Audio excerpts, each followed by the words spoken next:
El pasado 4 de septiembre de 1995 pasará a la historia de Puerto Rico como el día en que Dios manifestó su gloria como nunca antes. Se celebraba frente al Capitolio la versión número 21 del Día de Clamor a Dios, pero al igual que otro 4 de septiembre, el de 1979, exactamente 15 años atrás, cuando el país se enfrentaba a la amenaza del huracán Federico, Puerto Rico hacía frente de nuevo a una amenaza tan grande como aquella.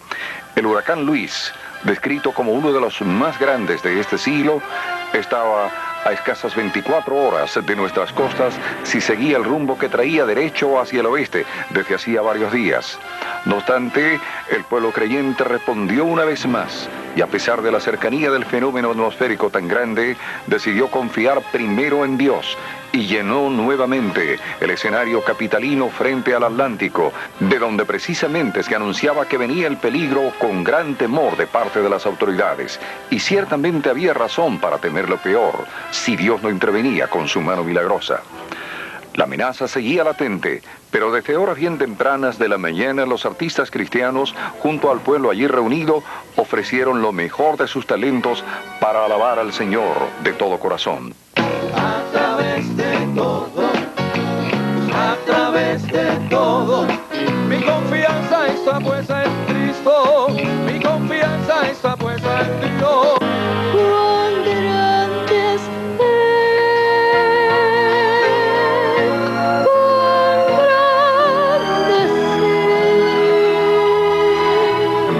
Presento con mi canto, solución a su quebranto, Jesús de Nazaret.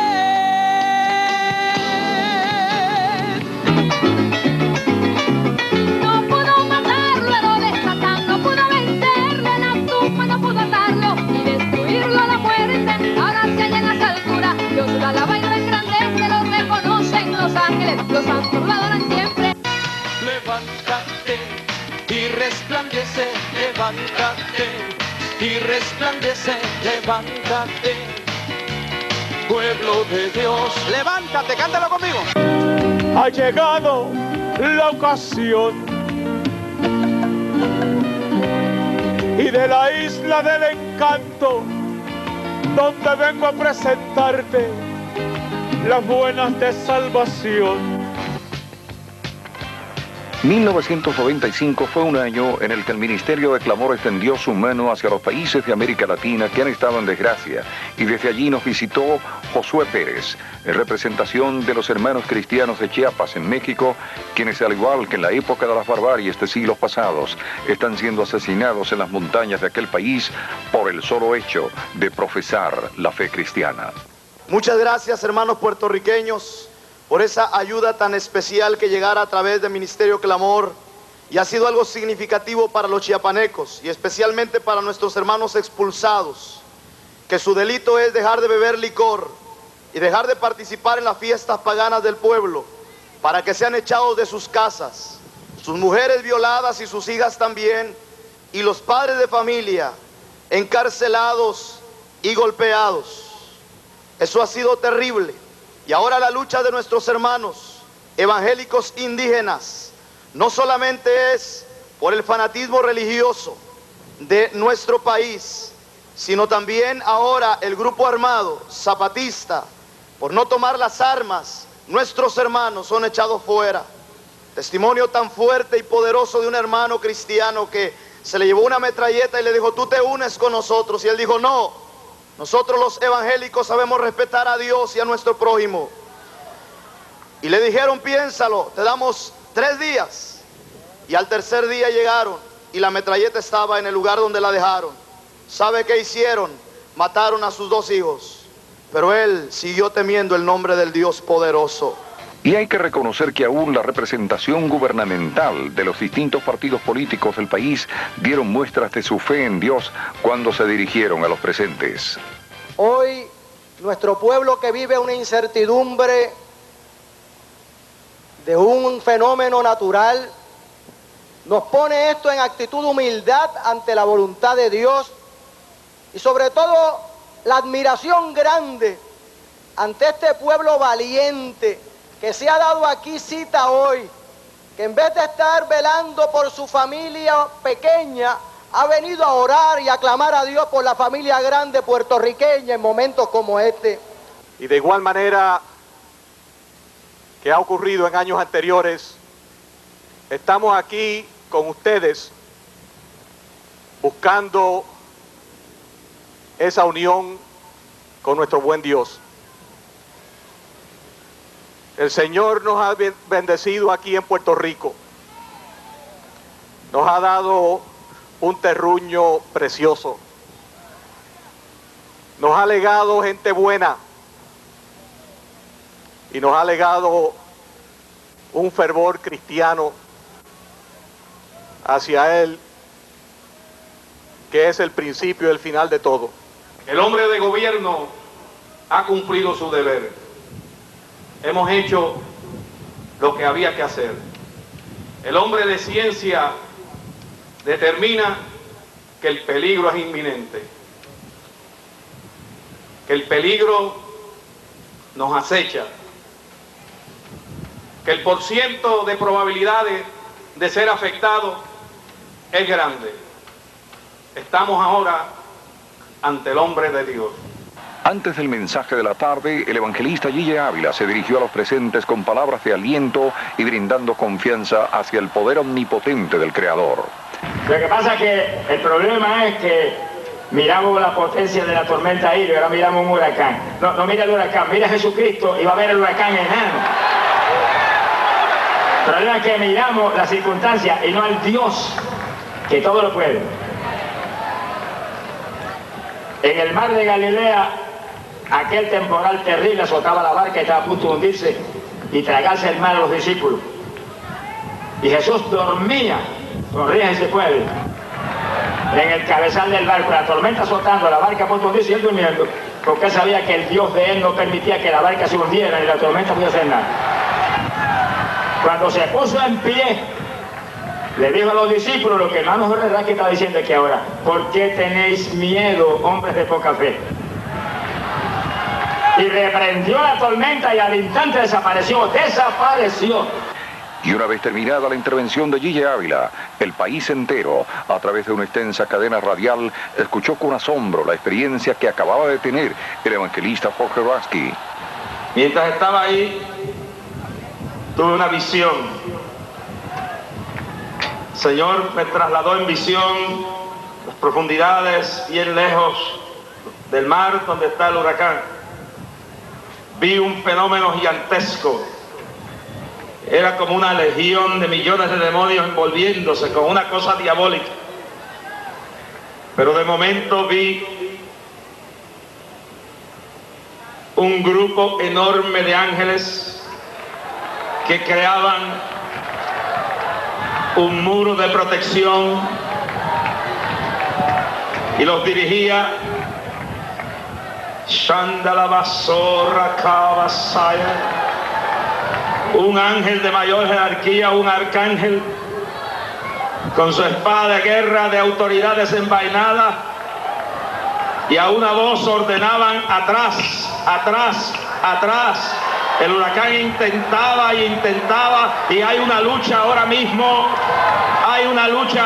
entre las fuerzas de Dios y la fuerza de ese huracán.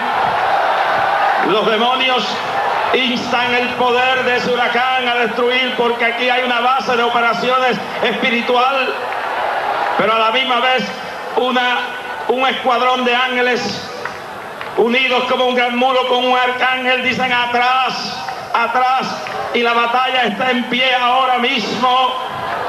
Y Rabakeman Sotalamahaya. Aquí en el Capitolio se está generando la batalla más grande en años por la seguridad de este pueblo, pero la Biblia dice: no con ejército y con fuerza, sino con mi espíritu, ha dicho Jehová de los ejércitos. Vamos en este día a proclamar la victoria en el nombre de Jesús, y al final de esta actividad vamos a proclamar la derrota de esos adversarios atmosféricos. Es importante que aún en hora de la tarde esté el pueblo aquí porque mientras estamos aquí, estamos reforzando esa victoria, estamos diciéndole con los ángeles, atrás, atrás, atrás y atrás y hacia un lado, lejos, fuera de este lugar. Shelema Katalu Mahaya. ¿Cuántos alaban la gloria de papá? ¿Cuántos dan gloria al Señor? Denle un aplauso al Señor. Luego de aquella visión tan especial, el pueblo adquirió mayor confianza ante el enemigo común y se produjo, como todos los años, el ya famoso grito de clamor. A su nombre.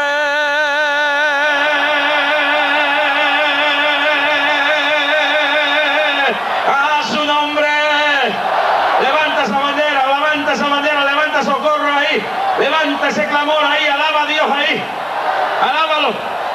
Un minuto entero de alabanza ahí. Mueve esos pañuelos en el aire. Mueve esas banderas. Mueve esas gorras. Muévelos ahí. Y una vez finalizado ese clamor masivo, Lasky comenzó su mensaje, el cual tuvo como base el versículo 1 del primer capítulo del libro de Jonás. Jonás era un profeta que algunos piensan que era desconocido, pero no era muy desconocido. Ni era muy famoso tampoco. Era un profeta de la región de Galilea. Nació cerca de Nazaret, el pueblo donde nació Cristo. Y nació en un pueblo llamado Hetfer, pueblo humilde, pequeño. Su ministerio estuvo durante el reinado de un rey llamado Jeroboam II. Aparte de la profecía sobre Nínive, su único otro trabajo fue predecir que Israel sería restaurada unas ciertas tierras a su reinado. Cuando Eliseo el profeta terminó su ministerio, empezó el ministerio de Jonás. Ahora, Jonás, el mismo Jesucristo lo menciona cuando habla en el Nuevo Testamento y compara su muerte y resurrección con los 3 días y 3 noches que Jonás estuvo en el vientre de un pez. Sí que Jonás es bastante famoso, que hasta Cristo tiene que hablar de Jonás. Pero a Jonás, por lo más que se le conoce, es porque fue el profeta que Dios envió a la capital de Nínive, a la capital de Asiria, Nínive. Los asirios gobernaron el mundo de aquel entonces por alrededor de 300 años. Desde el año 900 y pico hasta el 600 y pico antes de Cristo, los asirios por 300 años eran el terror de la humanidad de aquel entonces. Y no habían llegado todavía hasta Israel, hasta las 10 tribus, que era parte del rompimiento que había habido después que el reino se dividió, después de la muerte de Salomón. Y Jonás recibe un mensaje de Dios. Y el profeta Dios le habla y le dice: levántate y sal para Nínive, la capital de Asiria, y llévale este mensaje. Dile que en 40 días Nínive será destruido. Su pecado y su maldad ha llegado a mí, y yo me he cansado de lo que han hecho, de la maldad, los abusos que han cometido. Y yo, Jehová, te mando a decirle que yo los destruiré por completo. Yo permitiré su ruina. Pero algo pasa en el profeta. El profeta decide no ir. Y entonces compra un pasaje para un pueblo en las costas de España. Y Jonás decide irse para España, en vez de irse para Nínive, la capital de Asiria. Ahora ahí hay un gran dilema. ¿Por qué Jonás no quiso ir? ¿Por qué el profeta desobedeció a Dios? Y hay 2 razones aquí. Una es que algunos creen que Jonás tenía una especie de miedo de perder su título de profeta. Él sabía que Dios era bueno y misericordioso. Él sabía que Dios tiene misericordia aún del más malo. Dios no es como algunos predicadores de la actualidad que mandan a todo el mundo para las pailas del infierno. Hay un Dios en el cielo que nos creó y nos ama como la niña de sus ojos, aunque es juez, y no puede excusar el pecado de la humanidad. Y como juez, Él tiene que ser severo con la violación del pecado. Pero como padre, Él amó tanto a Puerto Rico que dio a su Hijo unigénito para que todo puertorriqueño que en Él crea no se pierda, mas tenga la vida eterna. Entonces, Jonás dijo: yo soy un profeta graduado, yo tengo título, yo no puedo perder mi credencial. Vamos a decir que Dios me manda ahora allí a Nínive y yo le digo que lo van a destruir en 40 días. Y después este Dios que yo sirvo dice: no lo va a destruir nada. No, yo tengo miedo de quedar mal. Yo tengo miedo de que mi credencial, mi reputación se pierda. Y algunos piensan que esa era la razón. Que esa era la razón de Jonás no querer ir a Nínive, porque tenía miedo de perder su reputación. Aquí habla de la responsabilidad que tienen que tener los líderes cristianos. Los líderes cristianos no tienen que pensar tanto en la opinión de lo que piensen los demás. Tenemos que pensar en qué piensa Dios de nosotros. Y a veces, por ese qué piensan los demás, se venden los principios éticos del cristianismo. Se abren iglesias para acomodar a la gente más corrupta sin cambio. Se le pasa la mano al pecado, o quizás se van a los extremos de predicar enseñanzas totalmente contrarias a la bendición y a la compasión de Dios. No, Señor, los hombres y mujeres que Dios ha responsabilizado en esta hora tienen que ser obedientes a lo que Dios diga. Jeremías predicó un mensaje durante el tiempo de Sedequías. En el tiempo más luego de Jeremías, la nación se encontraba corrupta y perdida. Hechicería, brujería, idolatría, paganismo, incesto, toda clase de pecado e inmoralidad. Y Dios mandó a Jeremías y le dijo: ponte fuerte como bronce y dile al pueblo su pecado. Y Jeremías se paraba en las calles y decía: viene la destrucción. Y el gobernante llamó al palacio a Jeremías, el rey. Dijo: mira, por aquí dicen que debemos irnos huyendo y refugiarnos en Egipto, porque los babilónicos vienen. Y Jeremías le dice: tus profetas te hablan mal, no te queda más alternativa, ríndete o serás destruido.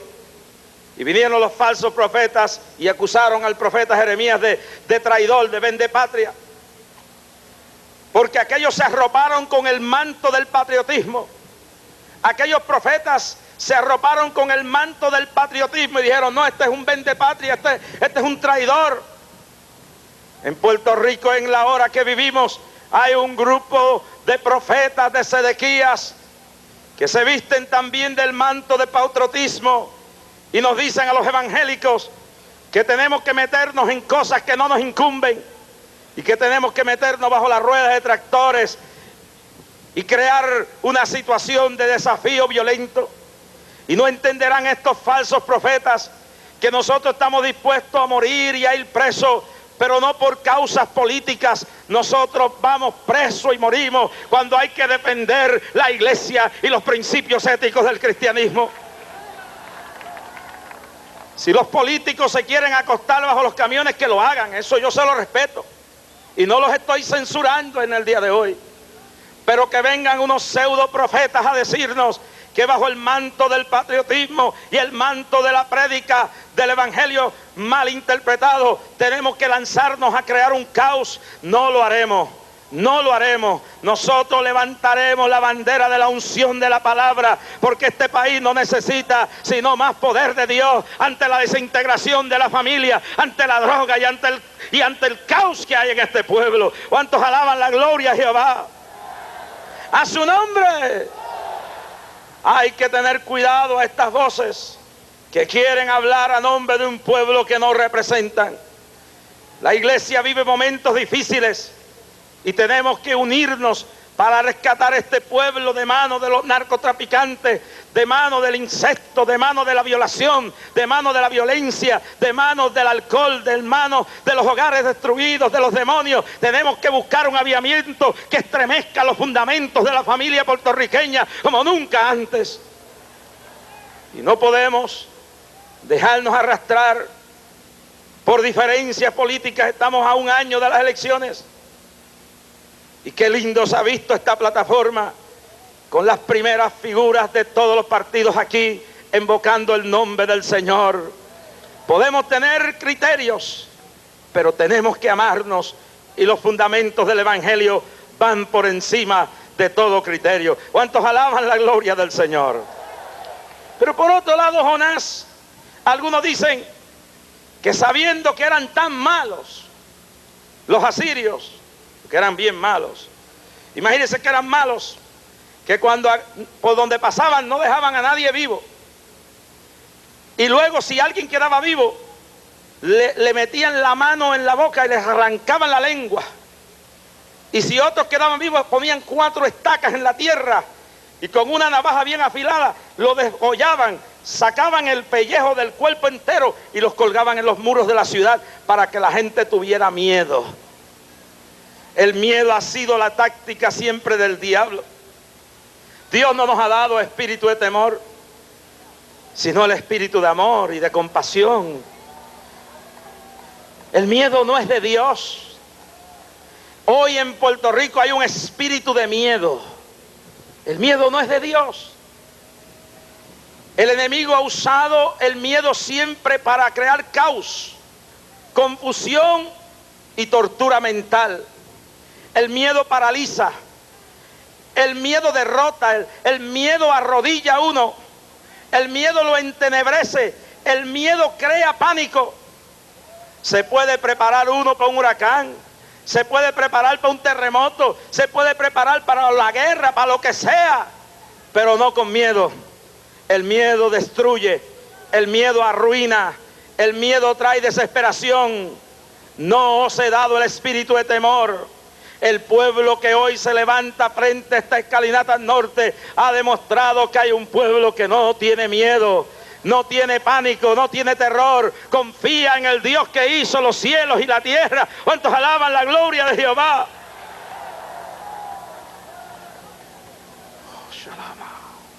Salmista decía: aunque ande en valle de sombra de muerte, no temeré mal alguno. Tu vara y tu cayado infundirán aliento. No dejen que el pánico se cautive sus corazones. Hoy, quizás de 4:30 a 5 saldremos de aquí, confiados en que Dios hará su voluntad. Iremos con calma a nuestras casas y no temeremos de nada. Si tenemos que tomar alguna precaución, la tomamos. Pero confiados que caerán 1000 a tu lado y 10.000 a tu diestra, mas a ti, dice palabra de Dios, no llegará. Más confiados que el que habita al abrigo del Altísimo morará bajo la sombra del Omnipotente. Dígalo conmigo: el que habita al abrigo del Altísimo morará bajo la sombra del Omnipotente. Y repita conmigo esta palabra: Jehová es mi pastor y nada me faltará. En lugares de delicados pastos me hará yacer, junto a aguas de reposo me pastoreará, me guiará por la senda de justicia, por amor de su nombre. Y aunque ande en valle de sombra de muerte, no temeré mal alguno. Dígalo bien duro conmigo: no temeré mal alguno. Dígalo otra vez: no temeré mal alguno, porque tú estarás conmigo. Tu vara y tu cayado me infundirán aliento. momento preparas una mesa delante de mí, en presencia de mis angustiadores. Ungiste mi cabeza con aceite, mi copa está rebosando. Ciertamente el bien y la misericordia me seguirán todos los días de mi vida, y en la casa de Jehová moraré por largos días. Oh, qué lindo este pueblo que no tiene miedo. Los que no tienen miedo ven sus gigantes derrotados. Los que no tienen miedo ven los muros caer. Los que no tienen miedo ven las tormentas disipar. Los que no tienen miedo caminan sobre las aguas tormentosas de su vida y no son derrotados. ¿Cuántos alaban la gloria de papá? Ahora pasa algo. Jonás se montó en un barco, pero no iba para Nínive. Iba para Tarsis, se fue para España. Parece que le hicieron un tour barato para allá. Sacó su pasaje. Quería ver España. Ole, hombre. No sabía yo que este hombre iba para España, ¿eh? Y Jonás decidió ir a ver los gallegos allá. Y después que zarpó de Jope, un pequeño puerto en el mar Mediterráneo, donde yo he estado muchas veces, sale por allí, cerquita de Tel Aviv, cerquitita de Tel Aviv, se monta en el barco y sale hacia España. Pero al rato de estar viajando, una tormenta agarra el barco y el barco parece que se va a hundir, y Jonás calladito. Y los marineros, que eran supersticiosos, empiezan a decir: aquí tiene que haber algo que anda mal, pues este barco se está hundiendo, aquí hay algo que anda mal. Y Jonás calladito, pero cuando la cosa se puso fuerte, él dijo: yo soy que estoy fuera de la voluntad de Dios, que estoy huyendo de la presencia de Jehová. Si me tiran por el barco para afuera, se arregla el problema.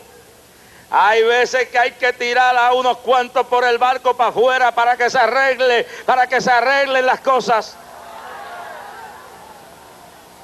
Shamalaha Basayama.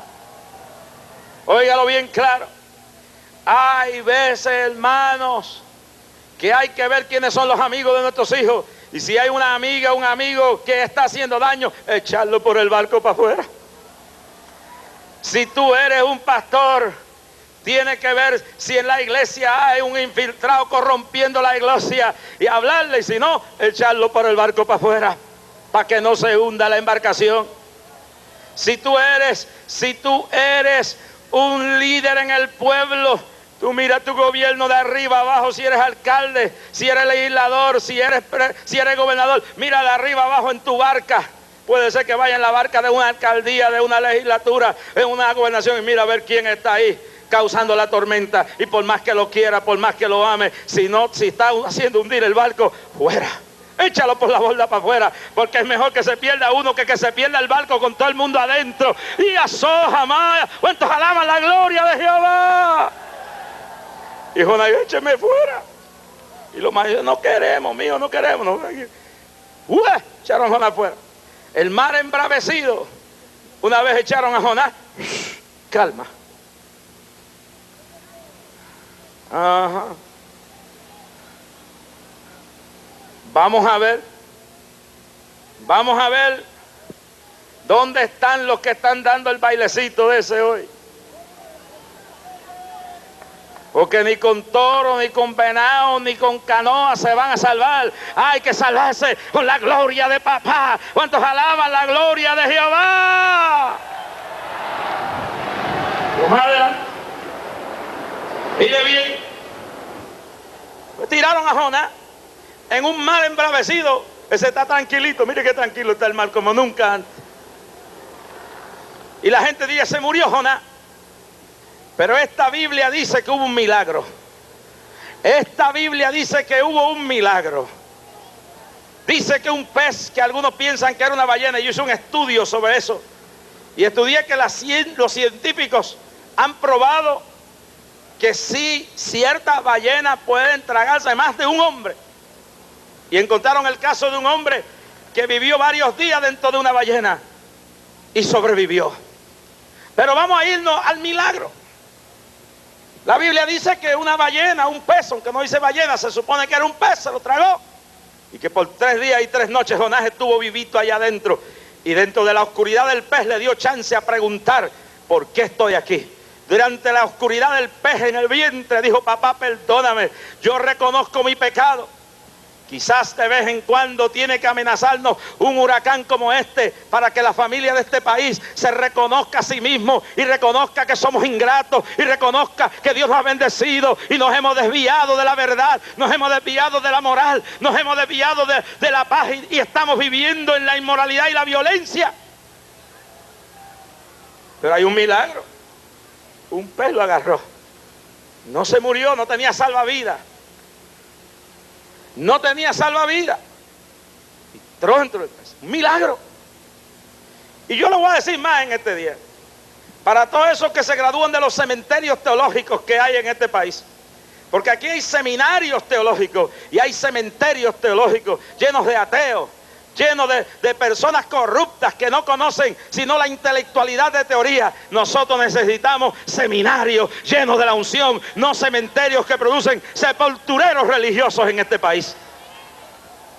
Pero para esos que se gradúen del cementerio teológico, no pueden creer esto. Pues yo voy a ir un poco más.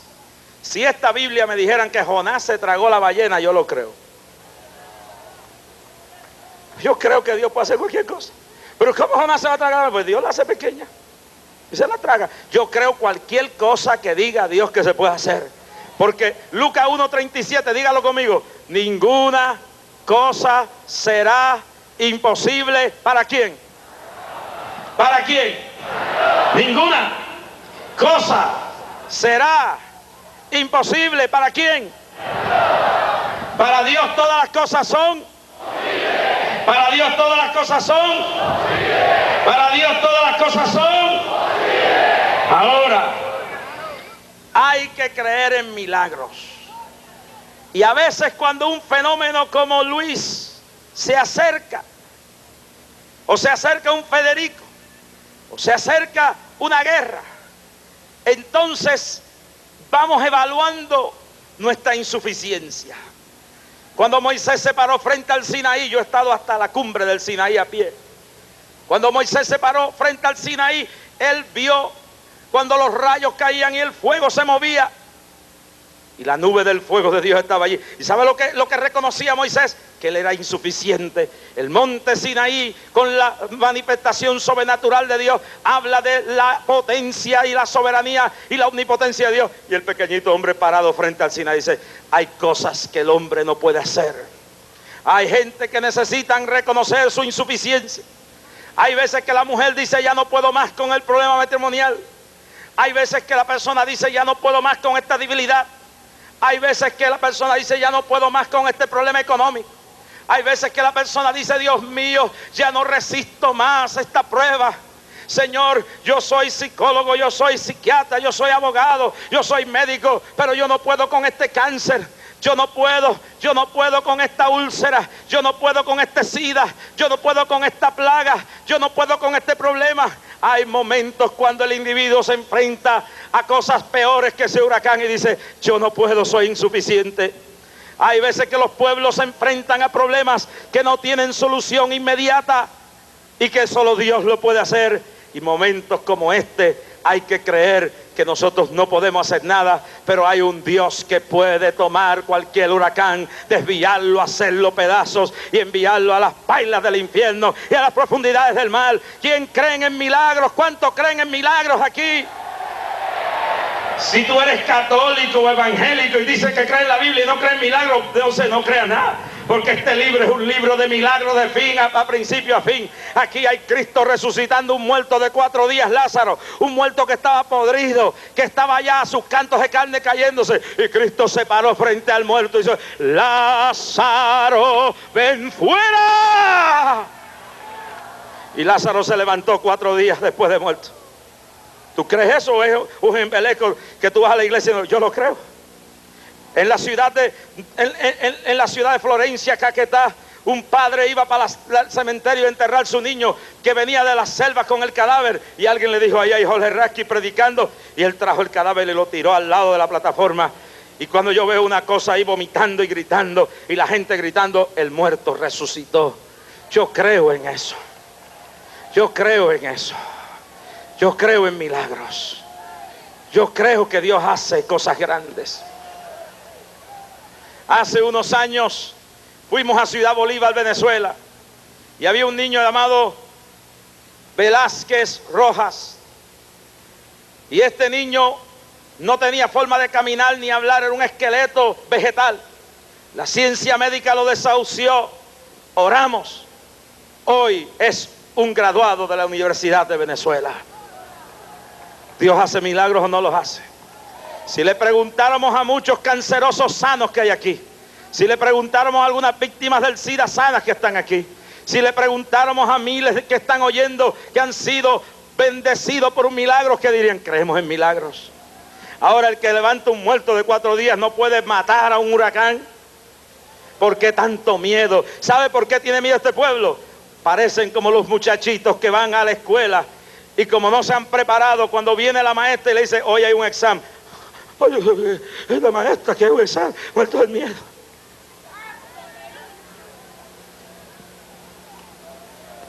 Lo que pasa es que han estado bailando mucho venado y mucho toro y mucho buey. Han estado bebiendo mucho Budweiser y mucho Seifer. Han estado en muchos virazones, han estado en mucha basura, han estado perdiendo el tiempo cuando debieran haber estado buscando a Dios, cuando debieran haber estado agarrados de Dios, perdieron el tiempo. Pero hay muchos evangélicos muertos del miedo también. Hay muchos evangélicos muertos del miedo. ¿Por qué? Porque le dieron el examen hoy. Hoy el maestro dijo: hay examen, allá afuera está. Allá está Luisito, allá afuera. ¿Estás preparado para coger el examen? ¿Estás preparado para creer en Dios? ¿Estás preparado para morir? ¿Estás preparado para vivir? ¿Estás preparado para demostrar tu fe? Yo no, pues bueno, papá. No, papá. Cuando yo fui a Chiapas y que lo dije a Josué, no, ¿dónde pedir? A donde estaban matando los evangélicos. ¿Es verdad o no es verdad? Casi tuvieron que pelear conmigo. Yo tengo una vida. Si muero aquí, me voy feliz. Yo arreglé mis cuentas. No soy un santo perfecto. La muerte no me aterroriza. Yo estoy preparado para morir, porque yo arreglé mis cuentas 35 años atrás y mantengo una contabilidad diaria. Y si mañana tengo que ir a pedirle perdón a esa niña que está ahí, le pido perdón. Pero cuando tengo que mantenerme en principio, aunque me eche a un pueblo entero, aunque me tenga que echar un gobierno y un ejército en contra, lo saben bien. Me paré en la capital de Chiapas y denuncié la injusticia, y vuelvo a hacerlo con la autoridad de Dios hasta que dejen nuestros hermanos quietos y libres en igualdad de derechos como todos los habitantes de México. ¿Cuántos alaban la gloria de papá? Tengo mi contabilidad al día. Pero hay algunos evangélicos que se han olvidado de lo que es su relación con Dios. Están negligentes, peleando unos con otros. Están destruidos, destruyendo a otros. Están incrédulos. Las horas que debieran usar para buscar a Dios, la usan en basura. Creyentes que pierden sus horas viendo basura en la televisión. Creyentes que pierden sus horas hablando basura. Creyentes que pierden sus horas en tonterías seculares. Medios de Dios que se han vuelto medios de entretenimiento. Por eso tienen miedo en el día de hoy. Porque si tuvieran su contabilidad al día de hoy, no le tenieran miedo. Que venga lo que quiera venir. Y si Dios tiene poder y quiere pararlo, Él lo para ahora mismo. ¿Cuántos alaban la gloria de Jehová? Tienen miedo porque sus intereses están muchas veces en un evangelio materialista.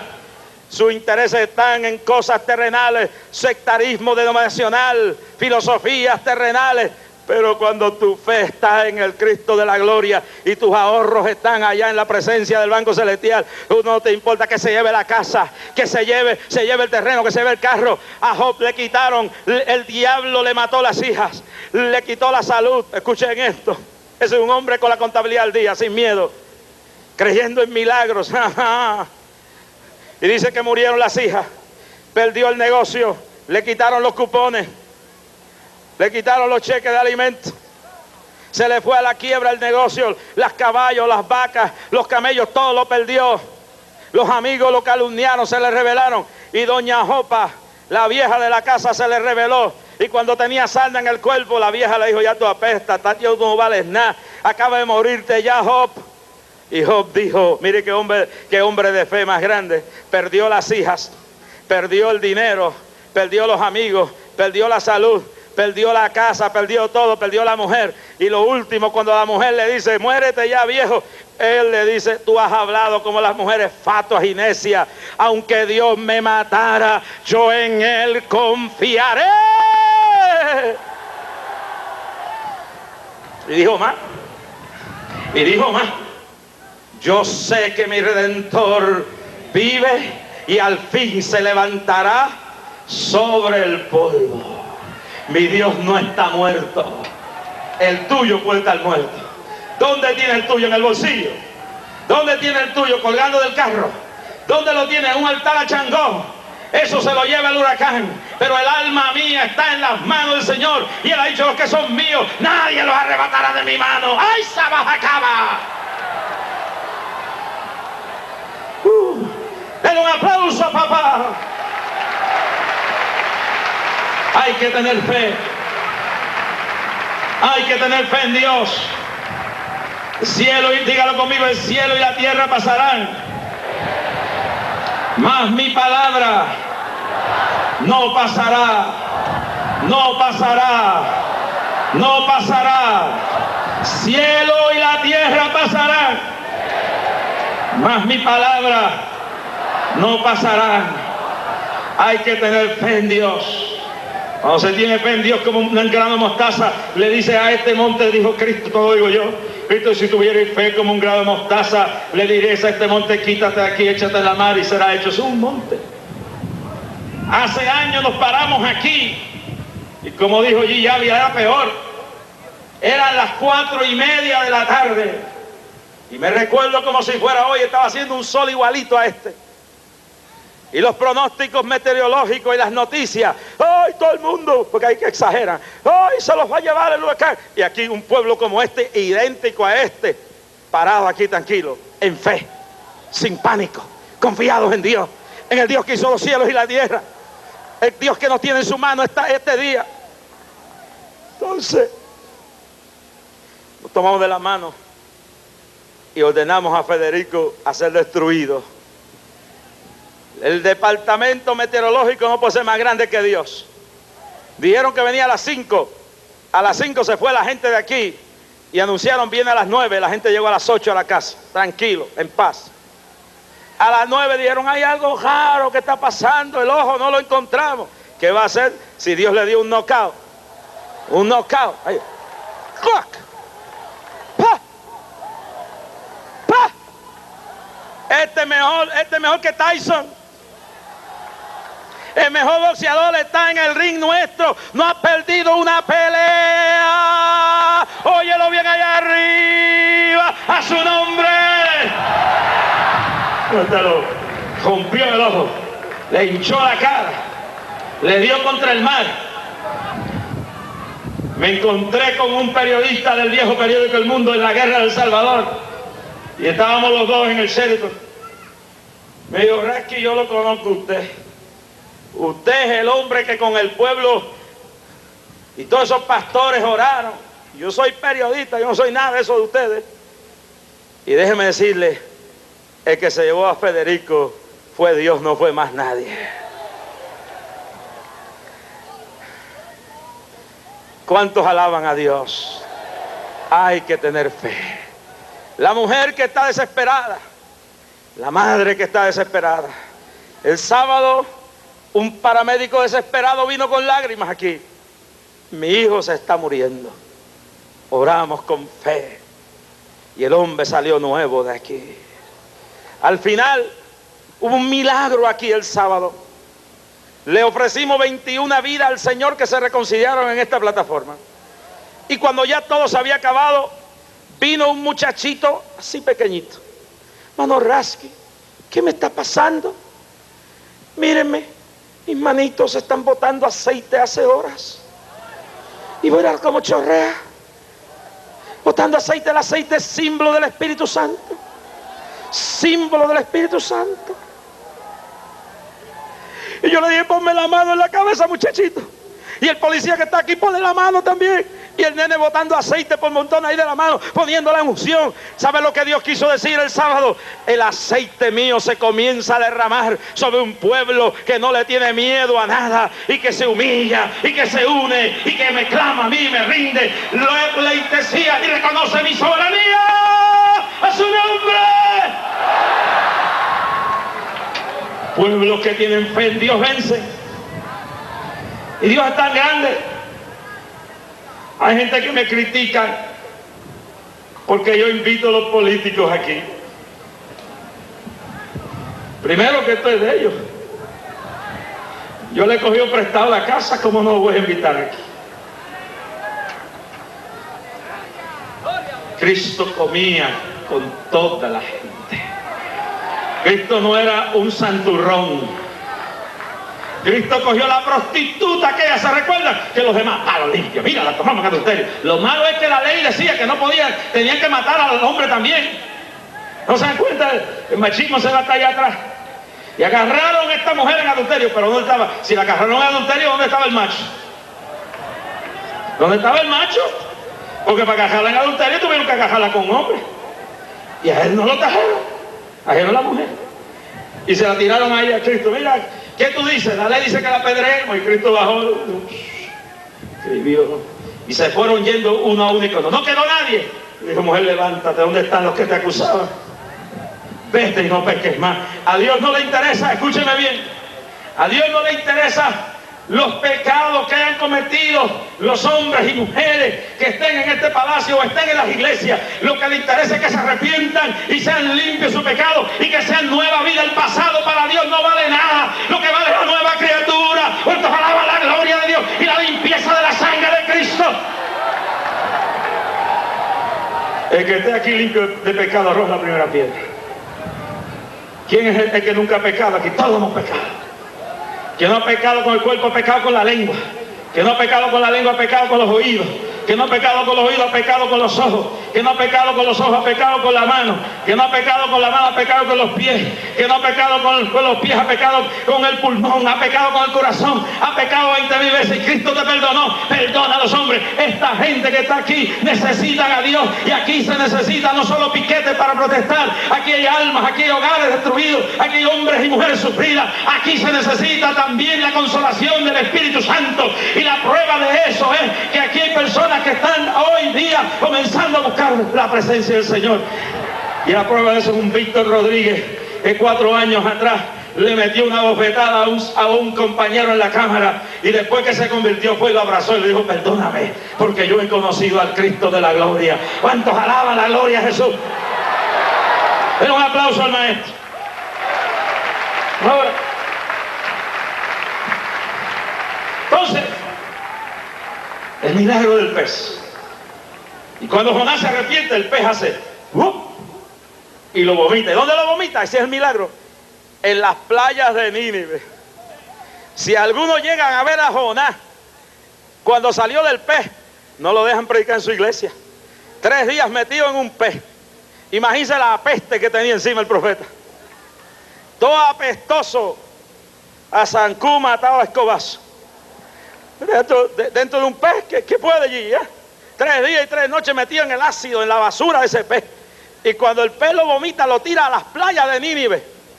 ¿Cómo estaría? Todo pelú, todo barbú, la ropa sucia, desgajada. No eran los predicadores de hoy de blower, de make-up.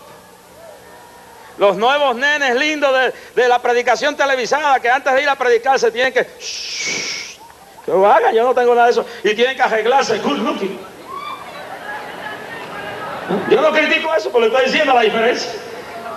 La diferencia no está en el peinado, la diferencia no está en la ropa, la diferencia no está en la barbita toque de 3 días sin afeitarse. La diferencia está en la unción, la vida que el hombre vive delante de Dios. Y aquí había un tipo todo balú, todo pelú, todo apestoso, y cuando le tocó dar el mensaje, tembló una nación completa. Si alguno de ustedes ven a Jonás, dicen, pero era el profeta. ¿Y qué pasó? El pueblo salió a la playa a buscarlo. Se paró una multitud y dijo, ¿y sabe por qué? Porque Dios sabe lo que hace. Se paró en la playa y cuando ellos vieron, ellos adoraban al dios pez, a Dagón. Decían que había venido, el profeta de ellos vendría de la boca de un pez. Dios es tan sabio que Dios trabaja en la mentalidad de la gente. Y cuando el profeta llega, no lo mataron. Lo recibieron como un héroe. Este es el profeta, no lo toque nadie, apestoso como está, no lo toque nadie. La Biblia dice, no toquéis a los ungidos de Jehová. Hay que tener cuidado con lo que está pasando en el pueblo. Ignorantes, necios, fatos, que no saben dónde tiene la nariz, degradando a ministros y mujeres y hombres de Dios. Tenga cuidado, aunque esté peludo y balú, si está mal lo juzga Dios, no lo juzgue usted a los ungidos de Jehová, porque por eso, no por la borrachería ni el paganismo, por eso es que hoy tenemos esta amenaza, porque un pueblo se ha dedicado a destruirse a sí mismo, ha perdido el fervor, ha perdido la profundidad del espíritu, y la sal ya no tiene sabor, y la luz ha ido apagando. Vamos a prender la luz esta día aquí, para que salgamos en victoria de aquí. ¿Cuántos alaban la gloria de papá? Luego, miró y ¿qué vio?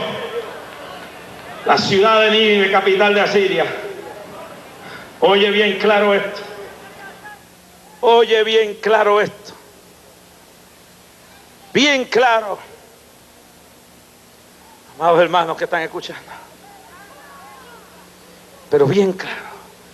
Vio un muro de 90 pies de alto, una muralla que corría 80 a 95 pies de circunferencia alrededor de una ciudad. Arriba era tan grande y tan grande que podían 3 caballos, carrozas de caballo, correr por encima de los muros. Adentro habían 1 millón de habitantes y un gobierno cruel y terrible en las partes interiores. Abrieron las puertas y dice que por varios días comenzó Jonás a caminar por las calles. De aquí a 40 días Nínive será destruido. De aquí a 40 días Nínive será destruido. De aquí a 40 días Nínive será destruido. De aquí a 40 días Nínive será destruido. No predicó nada más. Si algunos lo oyen hoy, dicen que era un profeta mete miedo. La gente que se creen que entiende la Biblia y no entiende nada, le voy a decir un mete miedo, pero no, Jonás no era un mete miedo, esa es la palabra. De aquí a 40 días Nínive será destruido. Y siguió predicando la destrucción. Y oiga bien lo que pasó. La voz corrió por todo Nínive y llegó al palacio del rey. El rey convocó el consejo. El rey llamó a los ancianos. ¿Y sabe lo que pasó? Dijo, este profeta viene de parte de un Dios verdadero. Un rey asesino, un rey adúltero, un rey pagano, un rey corrupto, tuvo más temor que algunos religiosos y dijo, no se puede desobedecer el llamado de este hombre. Y dijo, escriba ahí, escriba, proclamo que se declare ayuno en todo el imperio asirio y en todo Nínive, que ayunen los perros, que ayunen los gatos, que ayunen los caballos, que ayunen los niños, que ayunen las mujeres, que ayunen los hombres. Vamos a humillarnos, vamos a vestirnos hasta de saco y cilicio, vamos a pedirle a ese Dios que predica el profeta que no nos destruya. Y se tiró el pueblo a las calles. ¿Y quién empezó el asunto? El rey. El rey. No lo empezó el sacerdote, lo empezó un político pagano, y se paró y dijo, hay que buscar a Dios. Déjeme decirle a ustedes que el hecho de que uno sea político no quiere decir que no tiene que responderle a Dios. Dios es el que quita y pone reyes. A Dios hay que responderle. A Dios hay que darle cuenta. A Dios hay que darle cuenta de lo que uno haga. Hay que darle cuenta de lo que uno haga con el pueblo. Hay que darle cuenta cómo uno trate la iglesia del Señor. Y los que traten mal la iglesia siempre estarán en la balanza de Dios. Y los que traten bien a su pueblo estarán también en la balanza favorable de Dios. ¿Cuántos alaban la gloria del Señor? Y una vez finalizado el mensaje como tal, el organizador de la actividad, el reverendo Jorge Rasky, cerró la histórica reunión con un clamor final conjuntamente con el pueblo presente, que no se retiró de la actividad ni un minuto hasta que terminó, despidiéndose hasta el año que viene.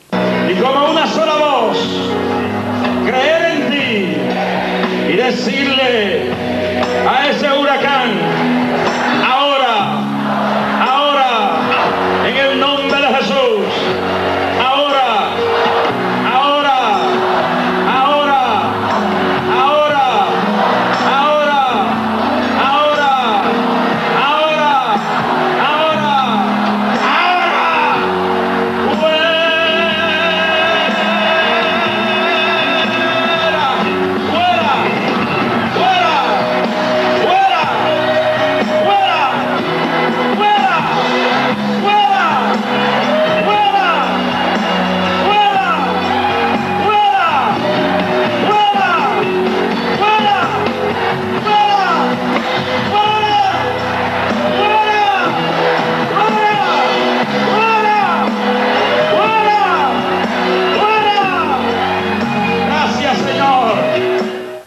ocurrido al siguiente día todavía tiene perplejos a los meteorólogos. Desde el mismo lunes 4 de septiembre, el huracán bajó su velocidad de traslación de 13 a 9 millas por hora y de estar varios días en la latitud 16.5 hacia el oeste, comenzó a subir lentamente hasta llegar a 17.5 en la noche de ese mismo día y a 18.5 al siguiente día, cuando se suponía que azotara al país destrozándolo totalmente.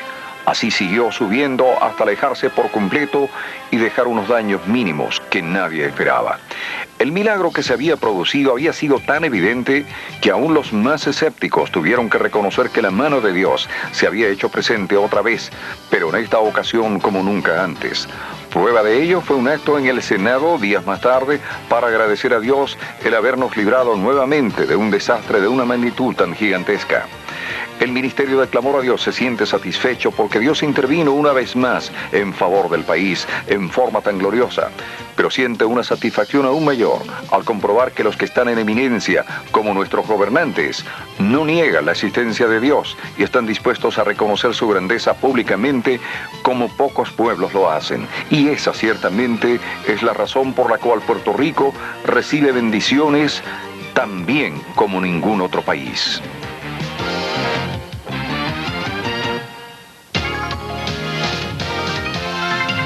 El Ministerio de Clamor presentó al evangelista internacional Jorge Rasky en Clamor 95.